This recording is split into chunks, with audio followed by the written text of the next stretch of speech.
こんにちは。5月24日火曜日です。今日もですね、気になるニュースの方をご紹介していきたいと思います。では早速内容に入っていきます。イギリス人は黙示録的な食品価格の上昇に対応するため、食事の回数を減らし、量を減らしている。さらに子どもたちの給食にも影響が出ようとしている。ある調査によると、イギリス人の4人に1人程度がインフレによるプレッシャーと食料不足の懸念が悪化するという状況下で食事を抜くという手段を取り始めています。さらに5人に4人以上が今後6ヶ月間の生活費の上昇と基本的な生活必需品を購入できるかどうかについて心配しています。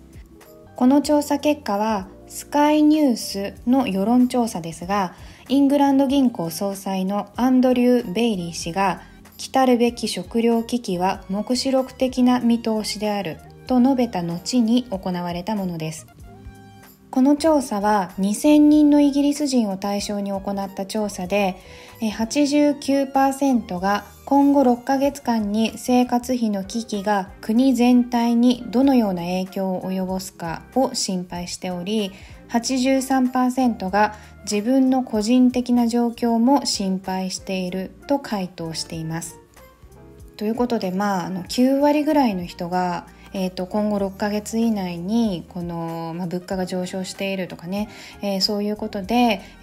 国がどうなっちゃうんだろうかということを心配しているということですね。では内容に戻ります。全国的にほぼ同様の傾向でしたが、低賃金の人々はより深刻な懸念を抱いており、2万ポンド、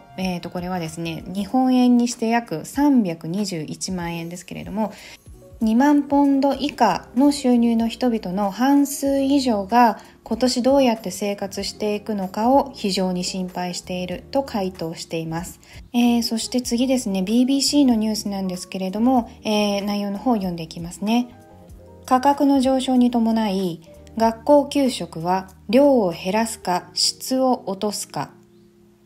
イギリスの大手ケータリング会社は価格高騰の中で学校は食事の量を減らすか質の低い食材を使うか難しい決断に迫られていると、17日火曜日に発表しました。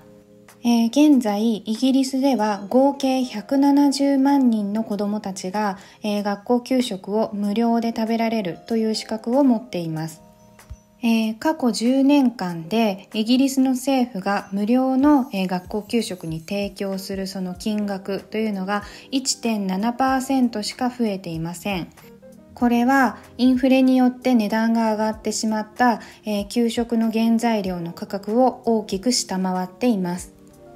学校給食の担当者は今後数ヶ月の間に難しい決断を迫られることになるでしょ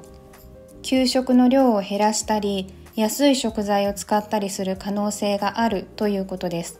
それは子どもたちにとって良いことではありません。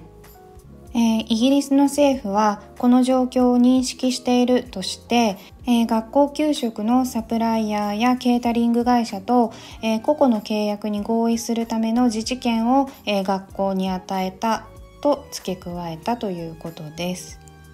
ということでここまでが記事の内容になります。ですね、今回の記事を読んでその子供のね給食の量を減らすか質を落とすかなんていうのはもう本当にねあってはならないことかなって思うんですけれど、ただその現実問題としてもうそういう話が出てくるぐらいそのイギリスの状況っていうのがねちょっとこうやっぱりフェーズが変わったというか、そういう状況になってきているのかなっていうふうに思いました。全然違うニュースで、イギリスのニュースなんですけれど、光熱費を、イギリスの方がね、光熱費を少しでも安くするためにって言ってティーライトキャンドルっていうのがあるんですけれど、これですね。でその光熱費の節約のためにこのティーライトキャンドルっていうのを買って、明かりをつけたりとかね、電気をつけずにこれを明かりにしたりとか、場合によってはね煮炊きする人もいるのかもしれないですけれど、ちょっとそこまでは詳しくは載ってなかったんですが、とにかくこの光熱費を節約するためにイギリスでこのティーライトキャンドルっていうのがすごく売れてるっていうのを、先月かなんかちょっとニュースで見たんですよね。で、話は給食に戻るんですが、その子供を持つ親としてはね、やっぱり子供たちには安心で安全なものをしっかり食べてほしいなって、当然ながら思うわけです。ただこのニュースをちょっと読んだ時に、日本の第二次世界大戦中の子供たちのね、学校に持って行ってたお弁当の内容みたいなのをだいぶ前ですけれどテレビだったか本だったかでちょっと見たんですけれど、さつまいもご飯かさ増しでさつまいもをこう角切りにしたのをね一緒に炊き込んでっていう、そのさつまいもご飯とか日の丸弁当なんてむしろ贅沢品だったらしいんですね。で、お弁当箱の中にはそのふかしたさつまいも1本だけとかいう子もいたみたいで、でもなんならねお弁当なんかなくて持ってこれなくて給食の時間はずっとお水を飲んでたっていう子もいたっていう話をね聞いたことがあります。それで、今のところ日本国内ではその学校給食のね量が減るとか、内容がひどくなるとか、そういった話は、私が調べた限りではそういったニュースは今のところは出てないんですけれど、もうねやっぱり日本って食料自給率が低いじゃないですか。なのでもういざとなったら本当に戦時中のように学校の校庭とかでね、さつまいもとかかぼちゃとかああいうものを育てられるようにと思って、今からですね家庭菜園でしっかり練習しておこうかなって思っております。では最後にまた我が家の家庭菜園の話を少しして終わりたいと思います。家庭菜園というかその家庭菜園ファッションの話です。ついに先日本当に農作業をされる方がかぶってるつばが広い帽子あるじゃないですか。あれをね買ってしまいましたね。ホームセンターで買ったんですけれど、でちゃんとね後ろの首の部分に日が当たらないようになんか布がついてて、で、帽子のねつばも広いので顔の下の方までちゃんと日陰ができて、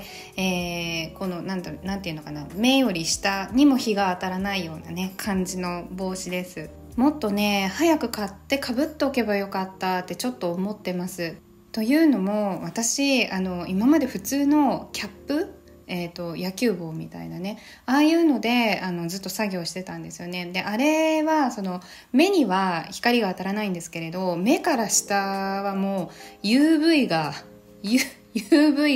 ガンガンだったんですよ。で一応日焼け止めを塗ってたんですけれど汗で多分取れちゃってたし、で顔洗った後顔が真っ赤だったんですよね、先週とかで。これやばいなと思って、で最近日差しが結構強くなってきたので作業用の帽子をね、ちゃんと新調したっていうことです。で先日ついにですね蚊を見つけてしまいまして、蚊が飛んでるのをね蚊が飛んでるって思って、で一応蚊取り線香は焚いたんですけれど、我が家にある蚊取り線香の置くやつって豚さんのやつしかなくて、でいちいち持って移動しなきゃいけないじゃないですか。だから、次はですねホームセンターに行ったら、腰に蚊取り線香をひっつけるやつありますよね携帯するやつ、あれを買おうかなと思っております。ということで、今日はこの辺りで終わりたいと思います。ご視聴ありがとうございました。